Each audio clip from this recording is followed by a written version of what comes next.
Not only did we have to deal with a global pandemic this summer, but also we experienced some time of racial unrest. That's right, protests all across the country. Allie Williams is back now with the story of one student athlete looking to make the change. Robert, many students are preparing to wind down during summer vacation. Emily Jones was preparing a speech for hundreds of protesters.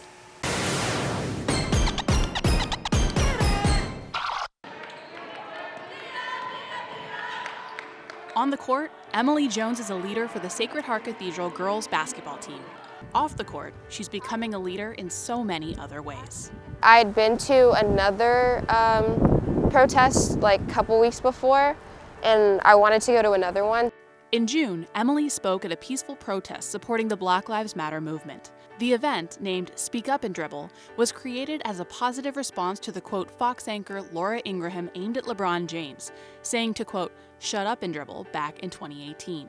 Myself and a bunch of friends kind of were thinking about what can we do to make sure that, you know, the kids that we coach, the kids that we interact with feel empowered. And so we said, hey, we could give everyone a basketball and take it to the streets and have our own form of protest. Before she took the megaphone at City Hall, Emily took extra care to prepare her message. Brainstorming with my mom and just kind of figuring out like what my message was going to be, just to talk about my point of view as like, you know, Gen Z, like the next generation, and then being a Black female.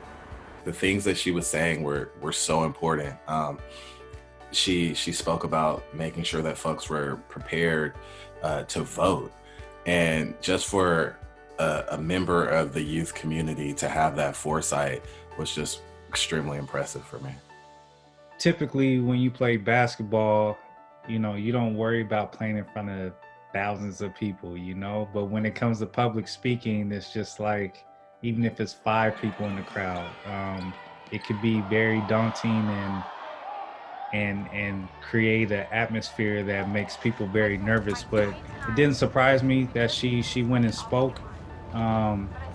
She definitely has that skill set from her family. Her parents have done an amazing job raising her. Protesters then kneeled or dribbled for 8 minutes and 46 seconds in memory of George Floyd before continuing the march to Hayes Valley.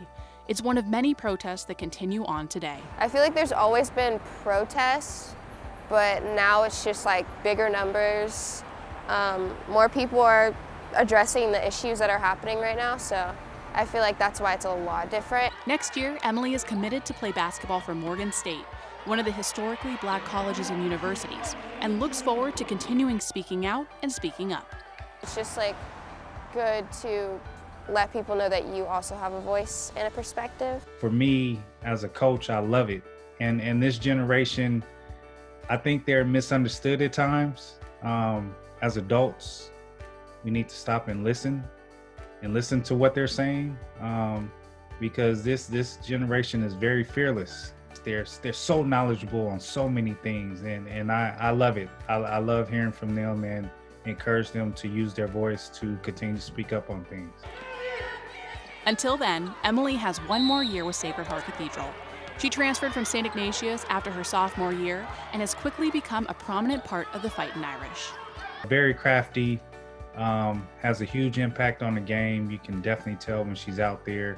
Emily enjoys her role as leader on the court, but she believes leading off the court to help make the change is something everyone can do.